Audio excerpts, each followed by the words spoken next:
Hey everybody, it's Tommy C from A Shot from the Point, your host of A Shot from the Point, and your host for the best of A Shot from the Point. We now reach a point in time where the minus episodes are over. Our new season starts, season 1 of A Shot from the Point. Let me give you a little history. Now, there was a lockout in the NHL 2012-13 season. We didn't even get a 2012 part of the season last year, the season that the Chicago Blackhawks went all the way. We had a part season. So we move ahead to 2013, in January of 2013, to start our half season. Now, it turned out to be an epic, a classic. You know all the story, you know everything. But we also had to relaunch A Shot from the Point, considering that me and Dave, well, we killed it. We destroyed it. But with some voodoo magic, we brought it back like a zombie. Now, David expressed interest in maybe working on his own projects and not being a regular guest, so I had to make some moves.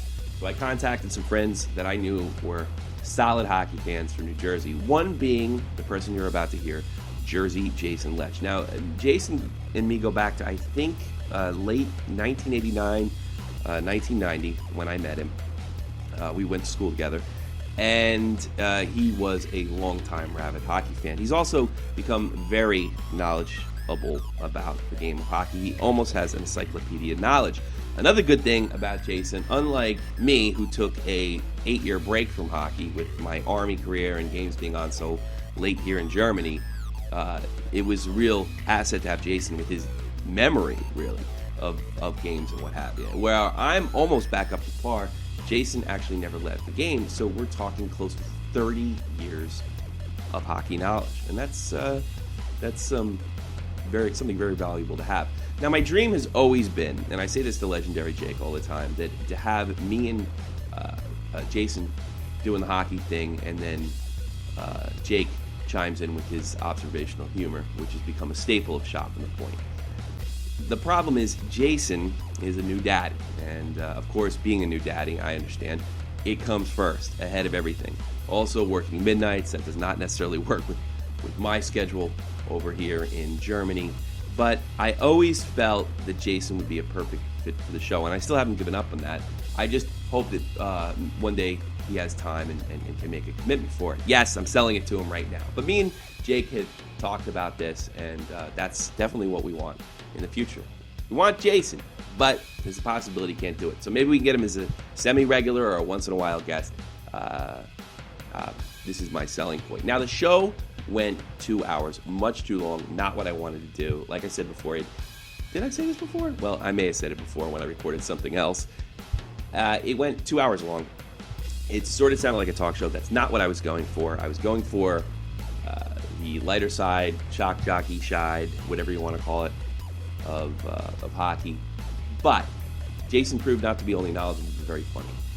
And I'm going to start this section off with a really funny story that I'm going to tell about the time I met Jeremy Roenick at the 1996 World Cup game versus Russia, United States versus Russia. The United States would also go on and beat Canada and win the World Cup of hockey. Roenick was not in the lineup, but it didn't keep him from following the team, and I got to meet him, and this is a really funny story. Now, when you listen to this, I also want you to listen to Jayson. He's got some real great insight, and he's really funny, and maybe this will be a selling point to get him back for Season 2 of A Shot from the Point. But for now, you're listening to the best of A Shot from the Point. I do what I want. What happened was I was doing something that I would never do now and asked for an autograph from an athlete, something I'll never do again. Not that I had any, I had some bad experiences with it, but I mean, I actually, sometime during my basic training, when I was, going into the bathroom to throw up because I was in so much pain, and because I had never really worked out and I didn't prepare very well for it, I realized that at some point during the puke and then the blood and whatever day that would happen to be, I said to myself, I am never asking another athlete for an autograph again. And here's why. Because I put my fucking pants on the same way those assholes do. They may be a lot better cocky than me, but I don't need. And you know what? It's not worth anything unless you're doing something weird with it. I remember this guy walked up to Glenn Healy, former New York Ranger goalie, 94 goalie, in fact. And I was right in front of him. And this guy walks up with this a whole, what do you call this, whole, a binder full of freaking autographs, and he's flipping through to Glenn Healy. He gives it to Glenn Healy. He goes, autographs are for kids, not for collectors. Get lost. And he looked the guy like right in the eyes. It was really funny. And the guy just, Nice. oh man, because he ran a store probably. He goes, no, he said, in fact, I'm quoting Glenn Healy. You run a store. This is for kids. It was right inside of the Garden parking lot where the Rangers. Yeah, good for him. But yeah, it was really cool because like, what are you gonna do? Beat Glenn Healy's ass? Yeah, right. That's it must. I mean, I can see. Oh yeah. No, I mean it might be a different situation if like the guy was wearing a jersey or something like that, or But yeah, I mean, if you, I don't know. He was dressed like a regular schmuck, Yeah. and he was dressed like a regular schmuck, and he's trying to, I don't know, feed his kids. Not Glenn Healy's time. So I am never getting another autograph from these jackoffs again. But at that time, I was willing to, for God knows what reason. But I had the World Cup of hockey, and as you all know, my outside of the Rangers, Jeremy Roenick was definitely one of my favorite players. And I was really just searching for him. Saw Mike Richter. Richter looked out, so he dipped out. He's like, oh man, I ain't doing this. And actually, Roenick was in a contract dispute at the time with the Chicago Blackhawks, so he actually couldn't play in the World Cup because it was an NHL-sponsored event. Is that what I thought he was injured? No, it was actually just right before he went to Phoenix. Oh, okay. It's right before he went to Phoenix, and he couldn't be there. So I saw him kind of run to a cab. I'm like, my whole life flashed before my eyes. I'm like, I'm gonna blow it. I mean, when the hell is he gonna be here? I can't afford a Blackhawks ticket. Rangers ticket. I can't. Yeah, right. It's an original 16 for Christ's sakes. So I did something I normally, every other time I would have let it go. But I was just like, screw it. If you embarrass yourself, whatever. So I start running after him like a retard. That was 96. I was almost 20. Oh my God. So I was probably too old for it then.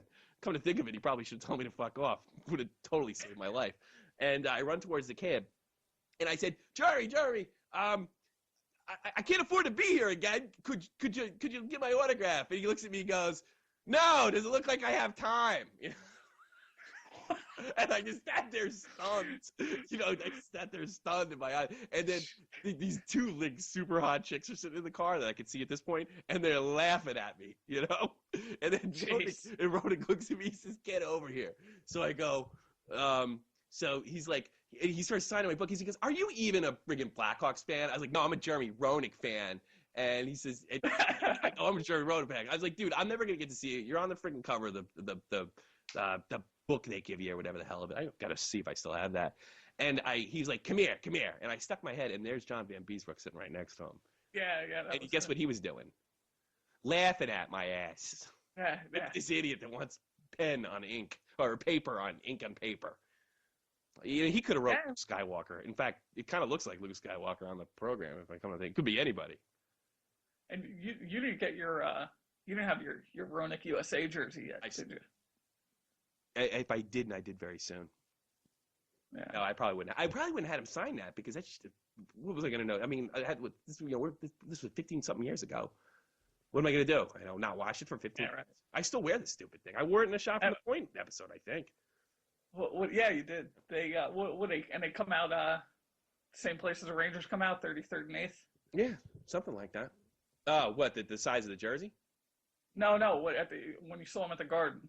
Yeah, they came at 30, but he came out like a different way, not during that double door, which I don't think's there anymore. Yeah. I haven't been there. I thought of this yesterday. I have not been to a Ranger game in over 10 years.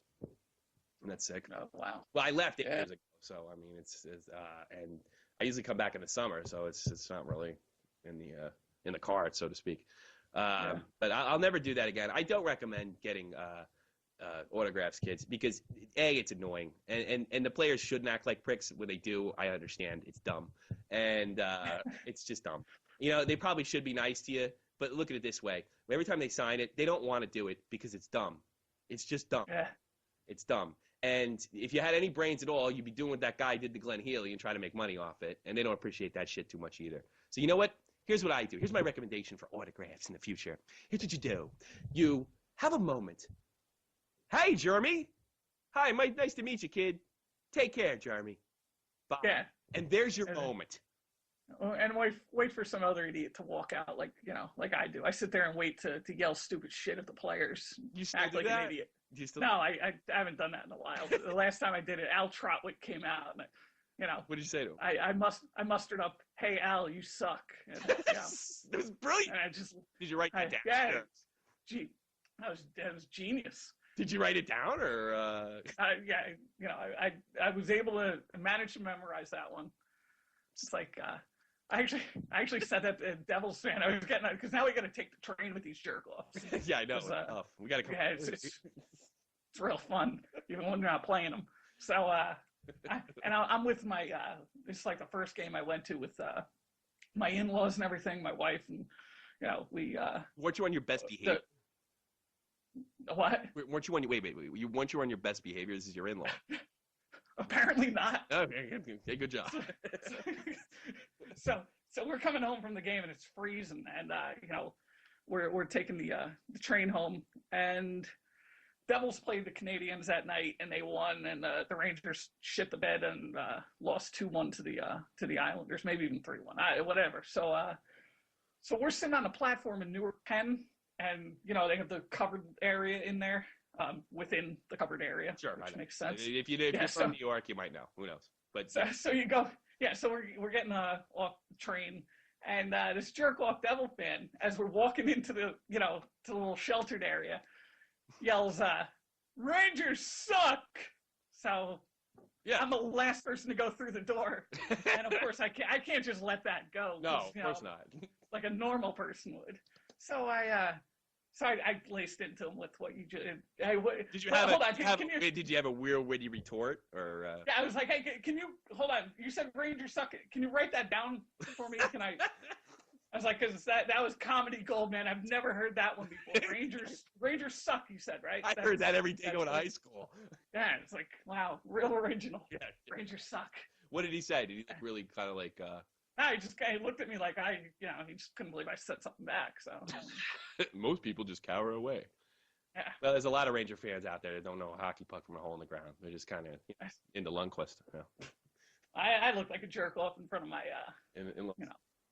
my in-laws. You went in, did they laugh, or was it like only funny to you and your wife look embarrassed? No, it wasn't funny to me either.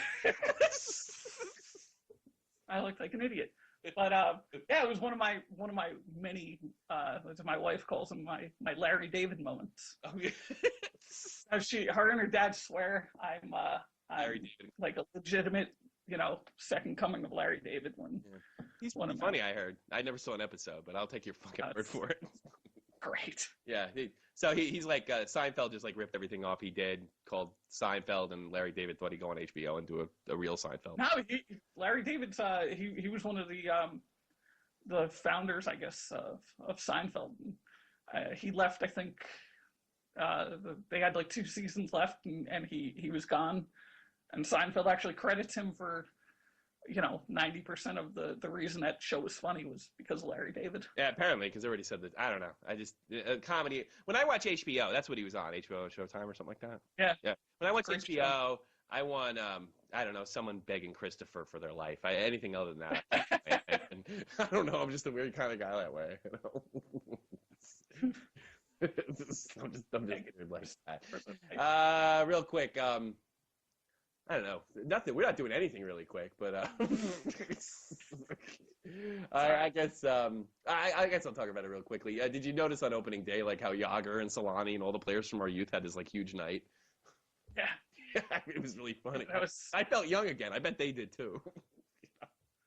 Yeah, so Solani shows there's no signs of him slowing down at all. What's he looks weird now though. You gotta admit.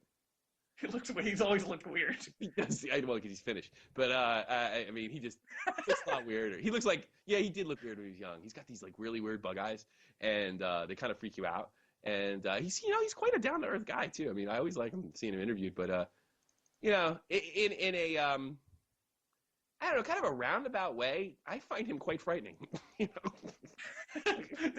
That's what one of my friends texted me about Tuukka Rask. Said the same thing. He's like, I don't think I'm a fan of Tuukka Rask's look. In fact, I'd say it's quite unpleasant. His name freaks me out. Where the hell? Yeah, he's a weird looking guy. Where's he from? He looks like Bjork and a vampire. He does. He looks like Bjork. Well, what about that jerk over in San Jose with his goofy hipster beard? Who was that? Oh. I don't know. I'm trying to remember. They had this big thing. I think I posted it. I forget his name. You know what? It's not that important. I remember I saw some guy in San Jose Shark with his goofy hipster beard. And it was something like one of these memes, like the evolution of this player. I can't remember. Obviously not that important. Moving on and recovering. Thanks for dragging the show down, Tom. What's that? Thanks. You're welcome. Well, congratulations to Solani and Yager. Yager's already hurt, and Solani's still creeping people out. Moving on. Yeah, I think that's it for the news. Arnott? Yeah. Well, did you tell major me? moves. Was this a... Sure, go ahead. I'm sorry. No, did you tell me this is a joke? Because I remember when Arnott. Do you remember that whole? I want to tell this. You know what? Go on, do I it. tell the story, or do you want to tell? Yeah, do it. It's hilarious. All right. Arnott had, I guess, I was like a junior in high school or something like that, and I used to read the NHL comms kind of, like religiously, but I don't always read the headlines. I would just kind of skim through, and I have like one paper and like on the left arm and one hand, I'm skimming there, and then it's a Jayson Arnott has tested positive for a paternity test. He apparently denied fathering a child for a woman he met on a dating service in Edmonton. And I think by this time, well, no, 94. It was 94, 95. Maybe he's on his way to the Devils at that point, or just gotten to the Devils. And he said he denied paternity, and then he was quoted as saying, now that I know that this is my child, I will take care of him. But I think being a professional hockey player and a celebrity, I did have reason to doubt it, but I will take care of my responsibility. And I was like, well, that's nice, Jayson. I mean, what's he going to do? And you know what? And in total fairness to him, there's so many kooks out there. I mean, look what happened to what's-his-face in L.A. I mean, it's completely reasonable. I'd be like, hey, you got me credit. I'd be like, prove it, bitch. And she did, So, and but that wasn't the funny part. What the funny part was, when you looked at the headline, it said, "You're a father, are not, R2." And it might have been the funniest headline since Headless Body Found in Topless Bar. I mean, it was. What was the other headline? You told me about a headline, and it actually came up with a screen name because of it. These kids were doing something really stupid, and they were goofing around, and one of them died, and the headline was "Death Ends Fun," and I don't know why, but I got a sixth sense of humor, I guess. But I thought that was hilarious. I think the great John Freeman told me that story, the guy who does our music on the show. That was I got funny. to touch base with him. Death ends fun. Every time. Yeah, that's what you said every Unless you're in the funeral business, I guess. I mean, all right, I guess that's your NHL news. if you want it, if you're still here, it's your NHL news.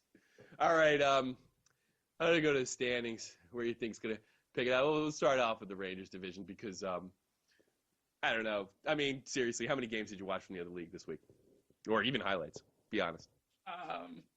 I pretty much focus on the Rangers and the Kings. So. Oh, really? Are you? Yeah. You're a true blue Kings fan. And when did this come about? I don't. Yeah, no. I've always when I was younger, I loved Luke Robitaille. No, that's right. I take it. The first player that wasn't a Ranger that I ever really loved. Huh? Oh yeah. He went to the Rangers, and then Colin Campbell tried to destroy him. I have a Luke Robitaille story. What is it about Colin Campbell? Oh no, I ran into him when he was a Ranger. Nice guy. Well, I was running back and forth like an idiot for autographs in the same spot, but it was obviously not the same game. I don't even know if Robitaille was on the Rangers that year. Or no, maybe he was on the Rangers. Or he just got traded. Didn't he come back or something like that? Or maybe it's the day the Rangers got Ulf Samuelson. I don't remember. Uh-oh. And I was running around for autographs, and I ran into this dude, right, like physically, and I said, "Oh, I'm sorry." And he looked at me, and he said, "Oh, come on, man. I mean, Jesus." And then I just said, I looked at him, I said, "Well, I really wasn't asking, and I apologize." And I said it kind of like sarcastically, and then he just grabbed my pen and signed the stuff and moved on. Yeah, well, I've never met him, but everything that I've ever heard of him, that's how he is. He's just like a. Well, he felt bad. Like, you could tell he kind of felt bad. He looked at me like, "Oh, come on, dude." Like, first of all, I wasn't looking. I was probably trying to get Kovalev's autograph or something like that. And which by the way, I highly don't remember it. And I used to be kind of mad at him, but I'm not anymore because, like I said, autographs are stupid. Yeah. And people show me their autograph collections, and I just think, well, I have just a little bit more of a life than this guy does. I'm doing okay. Yeah. You know. I've got a couple autographs and I've never done a damn thing with them. Did you show them? You can make money on that, even though you can't prove it. I mean, shit, I could have signed those bitches. You wouldn't have known. Yeah, right. The only one I went out of my way to like get from a player. Well, no, that's not. I was going to say Joey Koser. I got a Joey Koser story. I maybe should say that. I've always loved like the tougher guys, which is weird that I was a Yager and a Robitaille fan because I've always liked the hard nosed, either the tough guys or the agitators or the two-way players or the big nasty. I know you're a big Dubinsky guy too, right? I like Dubinsky. I mean he kind of shit the bed last year statistically, but yeah, he was hurt. He was other things. I don't think he played 2 games. That one game he came back and he lost to the Devils. I thought he really hustled actually, but I mean it's just too little late. I mean they already dug a hole by that point. Well, I mean that's the game they played and really. Let me ask you, did you go to? Because I think I remember you goofing on me. Did you go to the Joey Koster Menlo Mall thing back like around '92? Yeah, I think so. Yeah, so I did that too. So like I walk into the front of the mall and I see like 5 people online. And I walk, and this guy kind of waves me. I'm staring at it, and this guy's like looks at me like, "Hey, dumb kid, come this way and get Joey Koster's autograph." So he waves me on to this other line where they just like 5 people sit and you go in, and I forget exactly what Koster said to me. He looked crazy, and whatever he said probably didn't matter too much, but he seemed to be quite nice. And so I got my autograph. I walked out of the sports store at the time, which is no longer there. I think it's like the Jungle Place or whatever the hell it is now. Yeah. Yep. And I walked down there, and I see a line going down the frigging. I saw a line going down the all the way,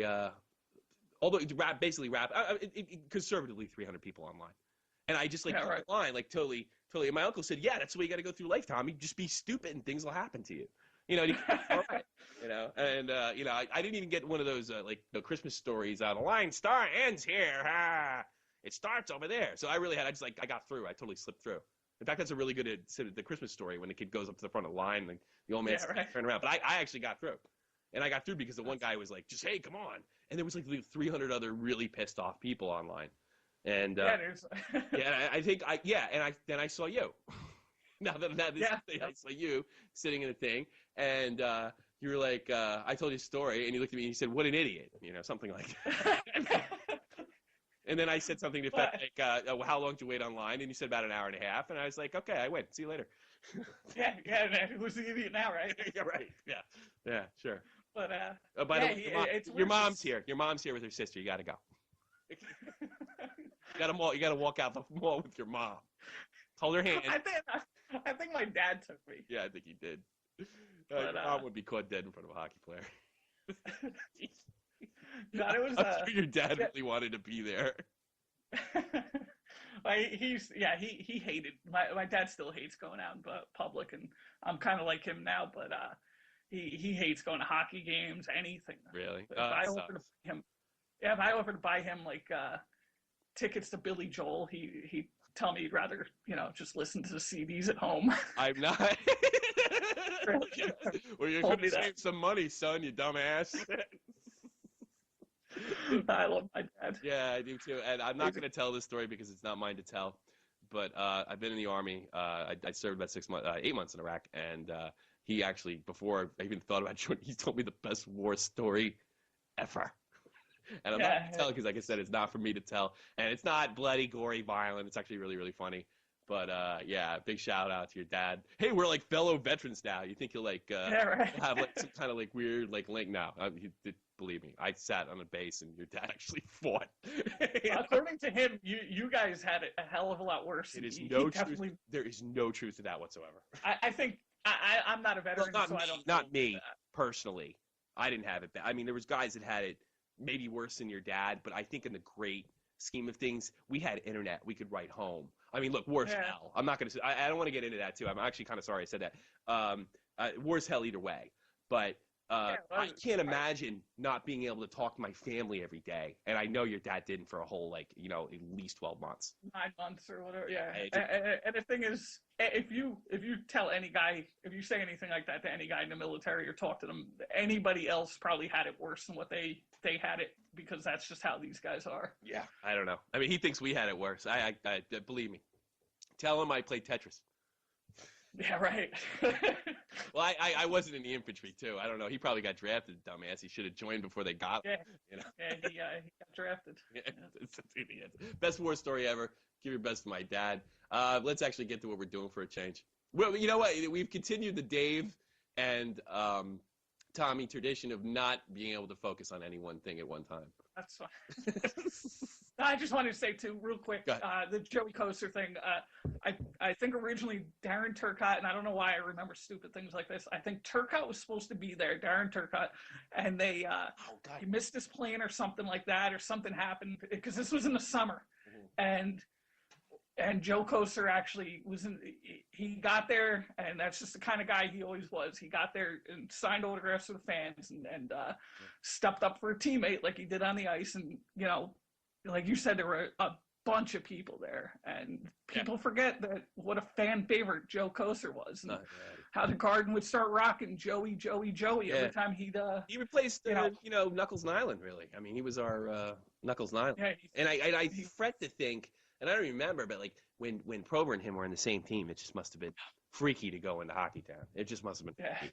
Well, they didn't have anything when it was they used to use those guys in commercials to market the team, because they, until Yzerman came along, they didn't really have it. What they had Koser, Probert, and Paul Eisenbart. Yeah, Eisenbart wasn't a bad player. I forgot about him. John O'Grodnik. I remember watching. Oh God, O'Grodnik. Yeah, he was in the Rangers too. And some idiot in Detroit tried pouring a beer over the side of the glass and poured on O'Grodnik's head. And Johnny O moves out of the way. Yeah. He gets himself out. He didn't know anything. He was battling for a freaking puck. He didn't know what's going on. But It just happens. He moves out of the way just in time. Beers all over whatever Detroit Red Wing player he was going at the puck for. All over the Red Wings player. I was like, well, that's what you get. That's what you get. You hockey fans showing themselves to be stellar worldwide. I'm proud of our game. I like the fact it's the only game in the world that if somebody's really aggravating the shit out of you, you can punch them in the mouth. And a lot of people think that's wrong, and it probably is. It probably is wrong, but I don't care and stay away from my sport. Fan or player? Yeah, sure. Oh yeah. Ask Mike Milbury. Big pussy jump now. over the ice, get your ass kicked by the Buffalo Sabres bench. That could happen. Fight with the Bruins and Rangers. Sure. Ranger fan gets beat with his own shoe. Mike Domi might reach over the the wall and smack you around a little bit. Oh Jesus. I love Dylan. We're not, and here's the best part: if you jump on the ice and a player doesn't get to you, the refs will too. And if you think they're pussies, you're dead fucking wrong. Check some video out. They're stronger, faster, and probably smarter than your dumbass who just jumped over the glass.